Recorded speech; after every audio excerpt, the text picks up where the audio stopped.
नमस्कार दोस्तों, मैं दीपक शर्मा अंग्रेज आपका स्वागत करता हूं द लीगल चैम्बर में। अब दोस्तों, आज हम बात करने वाले हैं जॉइंट फैमिली प्रॉपर्टी, यानी कि वह पारिवारिक संपत्ति, वह पैतृक संपत्ति जिसका आज तक विभाजन नहीं हुआ था, जिसका आज तक बंटवारा नहीं हुआ था और बिना बंटवारे हुए एक पारिवारिक सदस्य ने संपत्ति के एक हिस्से को किसी बाहरी व्यक्ति को बेच दिया। अब इशू ये नहीं आ रहा कि किसी बाहरी व्यक्ति को बेचा गया है, बल्कि परेशानी का कारण यह बन रहा है कि उसने अपनी मर्जी से जिस हिस्से की ज्यादा वैल्यू होती थी, जिस हिस्से का मार्केट वैल्यू रेट ज्यादा होता है, केवल उसी हिस्से को अपना बताते हुए किसी बाहरी व्यक्ति को बेच दिया। अब क्या यह चीज जो उसने यहां पर की है, यह कानूनी रूप से मान्य है? क्या वो कोर्ट में यह बोल सकता है कि अगर मैं इस पर्टिकुलर हिस्से को लंबे समय से यूज कर रहा था, अगर मैं इस हिस्से पर अपना कब्जा जमा कर बैठा था, तो यह पर्टिकुलर हिस्से पर मेरा हक आ गया? या फिर क्या कानूनी रूप से उसको यह अधिकार मिलता है कि इस प्रकार से एक पर्टिकुलर हिस्से को बिना पार्टीशन किए, बिना विभाजन किए अपना बताकर आगे बेच सकता है? अब यह सारी चीज मैं आज आपको रेलिवेंट जजमेंट के साथ क्लियर करने वाला हूं। इसके अलावा अगर आप भी ऐसी एक सिचुएशन फेस कर रहे हैं तो आपको क्या क्या लीगल स्टेप लेने होंगे, ये सभी चीज मैं रेलिवेंट जजमेंट के साथ आज की वीडियो में क्लियर करने वाला हूं। अब दोस्तों, अगर आप लोगों को हमारी ये वीडियोस अच्छी लगती हैं, अगर आप लोगों को हमारी तरफ से किए गए एफर्ट्स अच्छे लगते हैं, तो मेरा आप लोगों से अनुरोध है, वीडियो को आप लाइक जरूर कीजिएगा और साथ ही साथ अपना वैल्यूएबल कमेंट सेक्शन में जरूर लिखें। इसके अलावा अगर आप लोग मुझसे पर्सनली कंसल्टेशन करना चाहते हैं, लीगल एडवाइस लेना चाहते हैं, तो इसी वीडियो के डिस्क्रिप्शन में नंबर दिया है, उस नंबर पर आप कॉल करके अपनी कॉल बुक कराकर डायरेक्टली मुझसे लीगल एडवाइस भी पा सकते हैं। तो चलिए दोस्तों, अब आज की इस वीडियो को हम ज्यादा लंबा ना करते हुए आज की इस वीडियो को स्टार्ट करते हैं।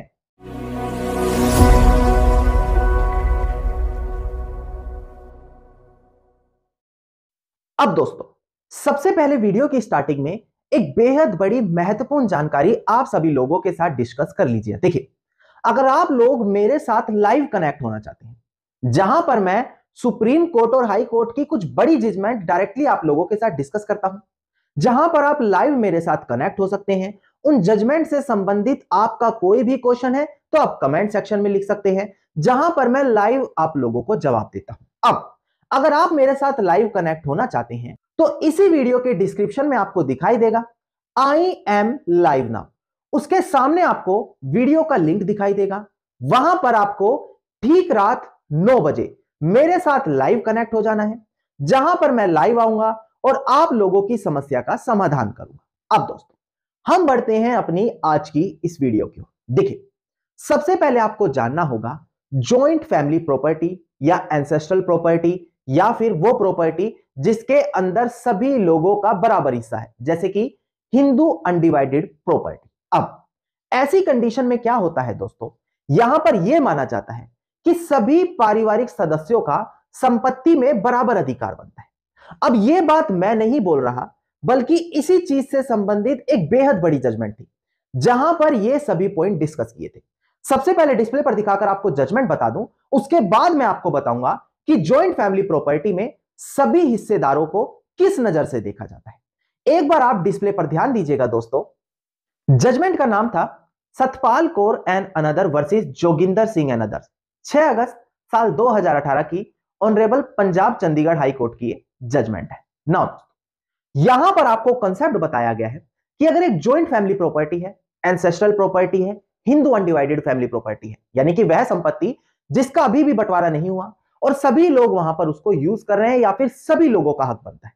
देखिए यहां पर उसको कानून में कैसे कंसीडर किया जाता है। देखिए, डिस्प्ले पर आपको दिखाई दे रहा होगा कि जो बेसिक प्रिंसिपल है किसी अविभाजित संपत्ति पर जो लागू होगा, वो यही कहता है ईच एंड एवरी को-शेयरर, यानी कि सभी हिस्सेदार वहां पर उस पूरी प्रॉपर्टी में अपने हिस्से पर हक रखते हैं, और कानून में यही माना जाएगा कि पूरी प्रॉपर्टी के हर एक इंच पर सभी हिस्सेदारों का बराबर अधिकार है। दूसरा पॉइंट देखिएगा, यह कहता है कि भले एक जो को-शेयर है, एक जो हिस्सेदार है, वो एक पर्टिकुलर पोर्शन पर लंबे समय से अकेला कब्जे करके बैठा है, तो कानून में यही माना जाएगा कि वो बाकी सभी हिस्सेदारों की तरफ से उस प्रॉपर्टी पर जॉइंट पोजेशन करके बैठा है। वहां पर यह नहीं माना जाएगा कि हां भाई वो हिस्सेदार, वो को-शेयरर केवल अकेला उस संपत्ति का मालिक है। जितनी भी संपत्ति पर उस अकेले व्यक्ति का हिस्सा होगा, अकेले व्यक्ति का कब्जा होगा, कानून में यही माना जाएगा कि वहां पर भी सभी का हिस्सा बनता है। यह चीज इस रेलिवेंट जजमेंट में क्लियर की गई थी। इसके अलावा दोस्तों यहां पर आपको एक चीज और ध्यान देनी होगी कि जो संपत्ति के अंदर हिस्सेदार है, जो संपत्ति में को-शेयरर है, कानून में उसको यह अधिकार मिला है कि वो अपने हिस्से को किसी बाहरी व्यक्ति को भी बेच सकता है, पर अंडर सम एक्सेप्शन, कुछ चीजों को ध्यान में रखते हुए। अब सबसे पहले इस पॉइंट से संबंधित एक बेहद बड़ी जजमेंट थी ऑनरेबल सुप्रीम कोर्ट की। उसका केस टाइटल मैं डिस्प्ले पर दिखाकर आपको क्लियर कर दूं। एक बार आप डिस्प्ले पर ध्यान दीजिएगा। केस टाइटल था हमारा यहां पर गजरा विष्णु गोस्वामी, जो प्रेजेंट केस में अपीलियंट है, वर्सेस प्रकाश नाना साहित्य कांबले एंड अदर्स, जो प्रेजेंट केस में रिस्पोंडेंट है। इसका सिविल अपील नंबर था 1292 1293 ऑफ 2002 और डेट ऑफ जजमेंट है 16 सितंबर साल 2009। अब यहां पर यही बात की गई है कि देखिए, अगर एक को-शेयरर है, एक हिस्सेदार है, तो कानून में उसको यह अधिकार मिला है कि वो संपत्ति में उसका जितना भी हिस्सा बनता है, चाहे 1/4 बनता हो, चाहे 1/3 बनता हो, वो उससे को परिवार के बाहर भी बेच सकता है, पर यहां पर वो स्पेसिफिक पोर्शन नहीं बेच सकता। स्पेसिफिक पोर्शन मतलब कि भाई मैं फ्रंट साइड का दे रहा हूं, मैं रोड पर लगती हुई जमीन का हिस्सा दे रहा हूं, मैं बैक साइड का दे रहा हूं, वो ऐसे स्पेसिफिक पोर्शन नहीं बेच सकता जब तक संपत्ति का बंटवारा होकर उसको उसका हिस्सा निर्धारित ना कर दिया गया।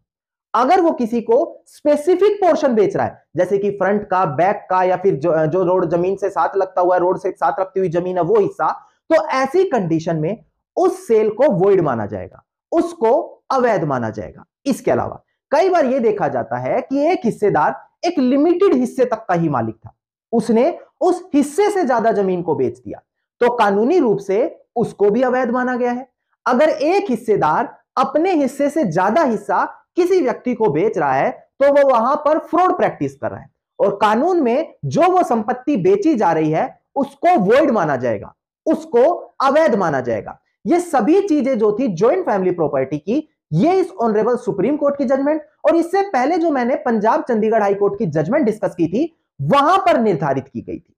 अब दोस्तों इन दोनों जजमेंट में आपको बेसिक कंसेप्ट तो क्लियर हो गया कि एक हिस्सेदार को यह अधिकार है कि वो अपना हिस्सा बेच सकता है, पर स्पेसिफिक हिस्सा नहीं बेच सकता। अब दोस्तों यहां पर एक ऑनरेबल सुप्रीम कोर्ट की बहुत बड़ी जजमेंट थी, जहां पर पर्टिकुलर इसी पॉइंट को लेकर बात हुई थी कि क्या अपना हिस्सा बिना बंटवारे किए भी बेचा जा सकता है, क्या अपनी मर्जी से कोई स्पेसिफिक पोर्शन भी किसी व्यक्ति को बेचा जा सकता है, चाहे वो हिस्सेदार उस पोर्शन पर लंबे समय से रह रहा हो। एक बार डिस्प्ले पर दिखाकर मैं आपको वो जजमेंट क्लियर कर दूं, इसके बाद हम इसके बारे में बात करेंगे।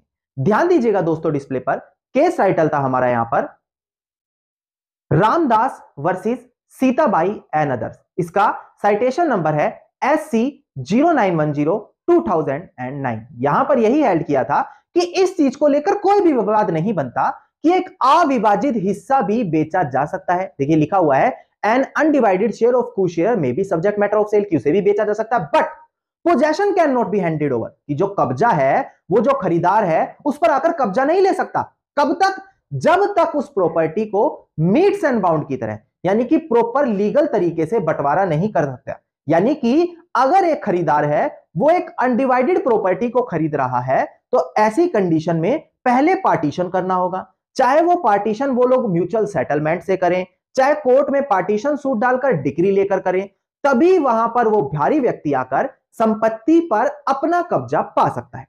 इसके अलावा यह भी बताया गया है कि मान लेते हैं अगर एक व्यक्ति किसी अनडिवाइडेड प्रॉपर्टी को बेच रहा है, तो ऐसी कंडीशन में क्या क्या वहां पर बेसिक रिक्वायरमेंट फॉलो करनी होगी। देखिए पहला पॉइंट बताता है कि देखिए ऐसी कंडीशन में जितने बाकी अदर को-शेयरर हैं, जितने बाकी अदर हिस्सेदार हैं, उनसे NOC लेनी होगी, नो ऑब्जेक्शन सर्टिफिकेट लेना होगा कि मैं इस हिस्से को बेच रहा हूं।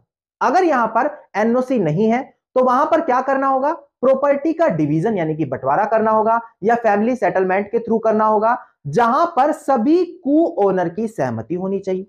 अगर वहां पर सहमति नहीं है, प्रॉपर तरीके से पार्टीशन नहीं है, तो अपना हिस्सा तो बेचा जा सकता है, पर स्पेसिफिक हिस्सा नहीं बेचा जा सकता। जैसे कि फ्रंट साइड का बेच दिया, बैक साइड का बेच दिया, वो कब तय होगा? वो प्रॉपर तरीके से पार्टीशन होने के बाद तय होगा कि जो संपत्ति को बेचने वाला व्यक्ति था उसका हिस्सा कहां बनता, और जिसका उसका हिस्सा जहां भी बनता, केवल जो वो खरीदार है उतने हिस्से पर आकर अपना कब्जा ले सकता है। यह चीज यहां पर इस बड़ी महत्वपूर्ण जजमेंट में क्लियर की गई। अब दोस्तों यहां से कुछ बेसिक चीजें मैं आपको और क्लियर कर दूं। देखिए, हिंदू सक्सेशन एक्ट बात करता है प्रीफेंटियल राइट के बारे में। अगर आप section 22 of Hindu succession act देखें तो वो बात करता है कि जो क्लास 1 के उत्तराधिकारी हैं, अब ये क्लास 1 के उत्तराधिकारी कौन होते हैं? अगर एक व्यक्ति का देहांत हो जाता है और देहांत होने के बाद उनके जो आगे उत्तराधिकारी होते हैं, जैसे कि बेटा बेटी, पत्नी या फिर उनकी माता जी यानी कि मां, उन सबको क्लास 1 का उत्तराधिकारी माना जाता है according to section 7 of Hindu succession act. अब यह माना जाता है कि अगर एक व्यक्ति बिना विल वसीयत बनाए गुजर जाए तो इन लोगों में बराबर बराबर संपत्ति का बंटवारा किया जाएगा। ऐसी कंडीशन में यह भी माना जाता है कि सभी लोग वहां पर बराबर के हिस्सेदार होंगे। ऐसी कंडीशन में अगर एक क्लास 1 का उत्तराधिकारी उठकर संपत्ति को परिवार के बाहर बेचना चाहता है तो पहले उनको जो बाकी क्लास 1 के उत्तराधिकारी हैं उनको ऑफर करना होगा कि आप ये मेरी प्रॉपर्टी खरीद सकते हैं। अगर बाकी क्लास 1 के उत्तराधिकारी उसे खरीदने के लिए मना कर देते हैं तभी उस हिस्से को परिवार के बाहर बेचा जा सकता है। अब इस चीज के लिए एक बेहद बड़ी जजमेंट आई थी साल 2019 में, बाबूराम वर्सेस संतोख सिंह, जहां पर यही हाईलाइट किया ऑनरेबल सुप्रीम कोर्ट ने कि अगर क्लास 1 के उत्तराधिकारी को यह प्रीफेंटियल राइट नहीं मिला और प्रॉपर्टी डायरेक्टली बाहर बेच दी गई तो वो उस सेल डीड को चैलेंज करके वही ठहरा सकते हैं और प्रॉपर्टी वापस से अपने परिवार के अंदर पा सकते हैं। यह भी आप लोगों के लिए बहुत बड़ी जजमेंट साबित होगी अगर आप इसी प्रकार की किसी जॉइंट फैमिली प्रॉपर्टी को लेकर परेशान हो रहे हैं। अब दोस्तों यहां से आपको क्लियर हो गया होगा कि जॉइंट फैमिली प्रॉपर्टी को बिना पार्टीशन के अगर सेल किया जाता है तो वहां पर क्या क्या रूल एप्लीकेबल होते हैं, और सभी के सभी रूल मैंने जजमेंट के साथ डिस्कस किए। ऐसा नहीं कि मैं आया और आपको लेक्चर देकर चला गया। अब एक साल 2023 की बहुत बड़ी जजमेंट आई है पार्टीशन सूट पर। वहां पर क्या बताया गया था? देखिए, अगर एक पार्टीशन सूट का फैसला आता है, प्रीलिमिनरी डिग्री यानी कि जो पहले डिग्री आती है, जो फाइनल डिग्री नहीं होती, वो प्रीलिमिनरी डिग्री आने के बाद जब कोर्ट अपनी फाइनल डिग्री पास करता है और प्रीलिमिनरी डिग्री में एक शेयर किसी को दिया गया, जैसे कि 1/3 दे दिया, 1/4 दे दिया, और जब फाइनल डिग्री तय हो रही होती है और कोई कोर्ट के सामने नया फैक्ट ला दिया जाए कि नहीं यहां पर हिस्सा तो मेरा ज्यादा बनता है, तो कोर्ट उस फाइनल डिग्री में उस हिस्से को कम ज्यादा भी कर सकता है। अब आप कहेंगे सर यहां पर यह हमारे लिए कैसे लाभदायक होगी? देखिए, कुछ लोगों को हो सकता है यह वीडियो पहली बार देखने को मिली हो। अगर उनके केस में ऑलरेडी प्रीलिमिनरी डिग्री पास हो चुकी है तो अगर अभी भी फाइनल डिग्री पास नहीं हुई तो इन रेलिवेंट जजमेंट का अपना हिस्सा दिखाकर, रेलिवेंट जजमेंट कोर्ट में लगाकर आप अपने हिस्से को ज्यादा इंक्रीज भी कर सकते हैं, यह शो करते हुए कि उनका वहां पर पर्टिकुलर स्पेसिफिक शेयर को बेचने का अधिकार नहीं बनता था। अब सबसे पहले मैं जजमेंट डिस्प्ले पर दिखाकर आपको समझा दूं, इसके बाद हम अपनी आज की वीडियो एंड करेंगे। अब दोस्तों डिस्प्ले पर ध्यान दीजिएगा, केस टाइटल आपको दिखाई दे रहा होगा। देखिएगा, केस टाइटल है श्रीमती सुशीला अम्मा वर्सेस के सीता रमैया। इसका आरएसए नंबर है 2586 ऑफ 2010 और डेट ऑफ जजमेंट है 2 नवंबर साल 2023, यानी कि मात्र 5 दिन पुरानी जजमेंट आप लोगों के लिए लेकर आए। अब इसी में इस इंपॉर्टेंट पॉइंट को हाईलाइट किया था जो मैं एक बार डिस्प्ले पर दिखाकर आपको क्लियर कर देता हूं। देखिएगा दोस्तों, यहां पर ऑनरेबल कर्नाटका हाईकोर्ट ने यही चीज क्लैरिफाई की कि अगर एक पार्टीशन सूट है तो वहां पर कोर्ट के पास यह पावर है कि वो जो हिस्सा होता है, शेयर्स होते हैं, वो उनको रीडिटरमाइन करके यानी कि उनको दोबारा से एनालाइज करके चेंज भी कर सकती है, भले वहां पर प्रीलिमिनरी डिग्री पास हो चुकी हो। ऐसी कंडीशन में यही पाया गया। देखिएगा, a single bench of justice Sachin Shankar Mangdam यानी कि जो हमारे ऑनरेबल जस्टिस थे, उन्होंने कहा कि यह बात सच है कि फाइनल डिग्री जो पास की जाएगी हमेशा वो प्रीलिमिनरी डिग्री की कंफर्मिटी के साथ पास होनी चाहिए, बट इसका मतलब यह नहीं है कि प्रीलिमिनरी डिग्री के पास होने के बाद फाइनल डिग्री में कुछ चेंजेस नहीं किए जा सकते, उसको अमेंड नहीं किया जा सकता, उसको मॉडिफाई नहीं किया जा सकता अगर वहां पर कोई बड़े सर्कमस्टांसेस या फैक्ट सामने आ रहे हो। ऐसी कंडीशन में यहां पर ऑनरेबल कर्नाटका हाईकोर्ट ने यही कहा कि प्रीलिमिनरी डिग्री पास होने के बाद भी फाइनल डिग्री में चेंजेस किए जा सकते हैं। अगर आपकी भी इस तरीके की कोई प्रीलिमिनरी डिग्री पास हो चुकी है तो इन रेलिवेंट जजमेंट का प्रेफरेंस दिखाकर यहां पर क्या कर सकते हैं, फाइनल डिग्री में अपना शेयर बढ़वा सकते हैं। इसके अलावा अगर केस ऑलरेडी पेंडिंग पड़ा है तो फिर तो कोई दिक्कत की बात नहीं है, या फिर अगर आपके खिलाफ फैसला आ चुका है तो आपको अपील करना है और इन रेलिवेंट जजमेंट का वहां पर रेफरेंस दे देना है दोस्तों। धन्यवाद दोस्तों। उम्मीद करता हूं वीडियो के अंदर मिली जानकारी आप सभी लोगों के लिए बेहद ज्यादा लाभदायक साबित होगी। वीडियो के अंदर अगर मिली जानकारी आप सभी लोगों को अच्छी लगी तो वीडियो को आप लाइक, शेयर और कमेंट जरूर कीजिएगा। वीडियो से जुड़ा अगर आप लोगों का कोई भी क्वेश्चन है तो आप कमेंट सेक्शन में मुझे लिख सकते हैं। इसके अलावा अगर आप लोग मुझसे पर्सनली कंसल्टेशन करना चाहते हैं, लीगल एडवाइस पाना चाहते हैं, तो इसी वीडियो के डिस्क्रिप्शन में नंबर दिया है, उस नंबर पर आप कॉल करके अपनी कॉल बुक कराकर डायरेक्टली मुझसे लीगल एडवाइस भी पा सकते हैं। इसके अलावा अगर आप इसी प्रकार की इंफॉर्मेटिव वीडियोस रोजाना ही पाना चाहते हैं तो चैनल को सब्सक्राइब करते हुए नोटिफिकेशन बेल आइकन आप जरूर दबा दें।